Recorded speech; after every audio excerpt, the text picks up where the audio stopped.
तीन जादुई माखन के घड़े। एक गांव था जिस गांव में गोपी, रामू और मीरा नाम के तीन दोस्त रहते थे। वे तीनों एक साथ स्कूल जाया करते थे और एक साथ खेला करते थे। गोपी गरीब लड़का था, उसका घर बहुत छोटा था और वो ज्यादा महंगे कपड़े नहीं पहन सकता था।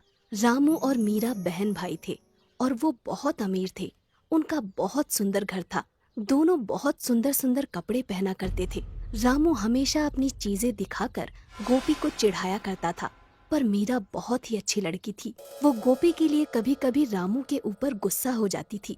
गोपी की माँ शालिनी बहुत ही पूजा पाठ किया करती थी और पूजा करने के बाद पूजा के प्रसाद का एक लड्डू गोपी को जरूर दिया करती थी। एक दिन रामू, गोपी और मीरा तीनों पहाड़ी के पास खेल रहे थे। वो तीनों अक्सर वहाँ खेलने जाया करते थे। रामू ने एक बहुत सुंदर घड़ी पहनी हुई थी। गोपी, तुम जरा संभल कर खेलो ना।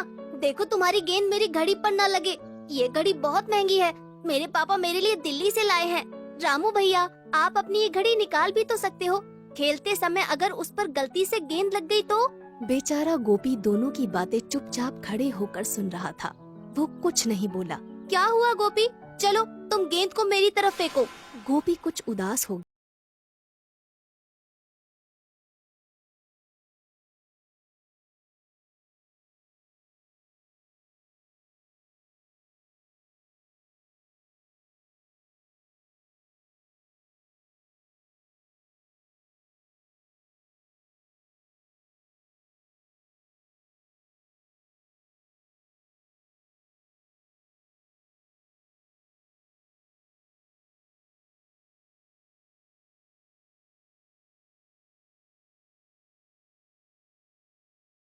आ जाओ, तुम भी भोग लगा दो। लड्डू गोपाल से जो मांगोगे तुमको मिल जाएगा। गोपी इतना सुनकर खुश हो जाता है।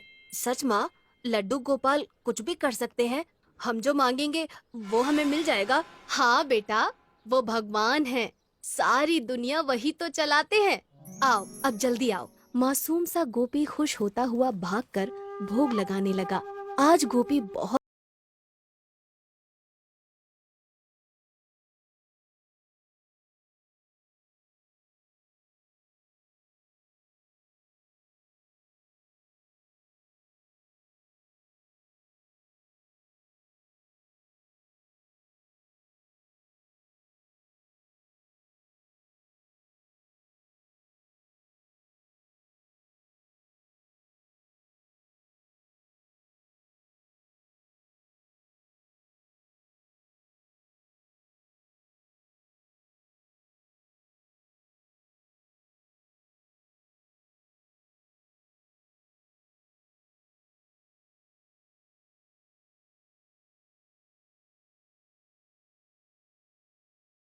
तुम्हें बहुत अमीर बना देंगे। चलो अब तुम सो जाओ। गोपी अपनी माँ की बात मानकर चुपचाप सो जाता है। अगली सुबह होते ही गोपी की माँ आवाज लगाती है। गोपी बेटा, जल्दी उठो। तुम्हें स्कूल नहीं जाना क्या? गोपी की आँख खुल जाती है और उसकी सारी नींद खराब हो जाती है। आंखें खुलते ही वो कहने लगता है, अरे लड्डू गोपाल, तुम इतनी जल्दी सवेरा क्यों कर देते हो? अभी थोड़ी देर पहले ही तो रात हुई थी और इतनी जल्दी तुमने सवेरा कर दिया। गोपी ने दीवार पर लगी लड्डू गोपाल की तस्वीर को मासूमियत से देखा और नहाने चला गया। आज जन्माष्टमी है, आज स्कूल नहीं जाना है माँ। गोपी की माँ हंसने लगती है। बेटा, यही एक अच्छा तरीका है तुम्हें जगाने का। गोपी की माँ ने छोटी छोटी 3 मिट्टी की मटकियों में मक्खन भरकर एक प्लेट में सजाकर वो प्लेट गोपी को दे दी। बेटा गोपी, ये तीनों मटकियाँ मंदिर के पास एक रस्सी से बांध दो। गोपी ने पूछा कि इन मटकियों में क्या है। इन मटकियों में मक्खन है और हम आज लड्डू गोपाल को माखन का भोग लगाएंगे। कहते हैं मंदिर में मक्खन की मटकियाँ रखने पर रात को कृष्ण कन्हैया स्वयं आ जाते हैं और माखन खा लेते हैं, और जिसका माखन उन्हें पसंद आ जाता है उसकी सारी मनोकामनाएं पूरी हो जाती हैं। गोपी को ये बात बहुत अच्छी लगती है और वो छुपकर रसोई में जाता है और एक मुट्ठी शक्कर अपनी जेब में भर लेता है। घर के आंगन वाले मंदिर में पहुंचते ही गोपी अपनी जेब से शक्कर बाहर निकालता है। लड्डू गोपाल, मैं आपको ज्यादा मीठा माखन खिलाऊंगा, लेकिन आप बदले में मुझे अमीर बना देना। इसके बाद गोपी थोड़ी थोड़ी शक्कर तीनों मटकियों में डाल देता है और मटकियों को रस्सी से मंदिर के आंगन में लटका देता है। माँ, मैं खेलने जा रहा हूँ। मैंने मंदिर में माखन की मटकियाँ रख दी है। बेटा शाम को जल्दी आ जाना, आज जन्माष्टमी पूजा है। गोपी अपनी गेंद को लेकर टहलता हुआ पहाड़ों के पास उसी नदी के पास चला जाता है जहाँ वो अक्सर अपने दोस्त रामू और मीरा के साथ आता था। वहाँ जाकर गोपी की नजर एक फूलों वाले पेड़ पर पड़ती है। गोपी सोचता है कि ये कितना सुंदर पेड़ है, चलो इसके नीचे ही बैठ जाता हूँ। गोपी वहाँ बैठकर अपनी गेंद को उछाल उछाल कर खेलने लगता है कि तभी उसकी गेंद उसके हाथों से छूटकर नदी में जा गिरती है। और गोपी को तैरना नहीं आता था, इसलिए वो मायूस होकर वापस लौट आता है। रात को गोपी और उसकी मम्मी पापा साथ मिलकर लड्डू गोपाल की पूजा करते हैं और जन्माष्टमी का भोग लगाकर सो जाते हैं। अगले दिन गोपी जब मंदिर के आंगन में जाता है तो तीनों मटकियों के नीचे बहुत सारा मक्खन डला हुआ था। माँ, ये मटकियों से माखन किसने निकाला है? देखो कितना सारा माखन नीचे गिरा दिया है। बेटा अभी मंदिर के आंगन में तो कोई नहीं गया, जरा मटकियाँ खोल कर देखना। गोपी शरारत करते हुए तीनों मटकियों को फोड़ देता है। मटकियाँ फूटते ही उसकी आंखें फटी की फटी रह जाती हैं।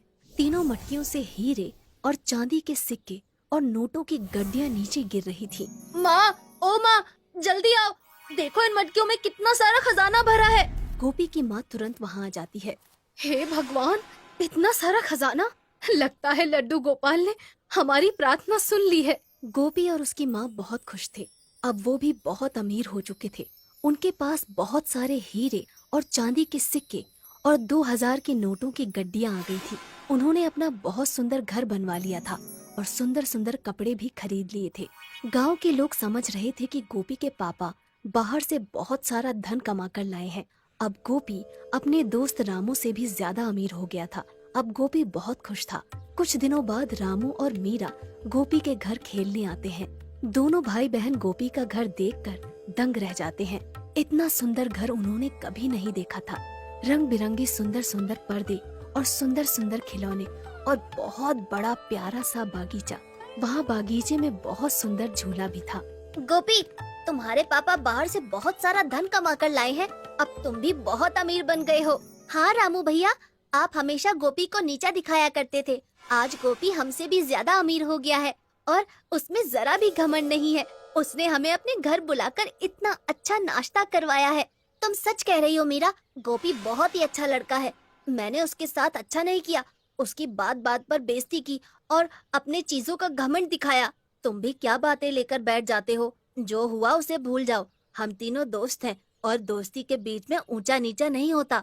तो बच्चों, इस कहानी से यही समझ में आया कि हमें अपना विश्वास कभी नहीं खोना चाहिए।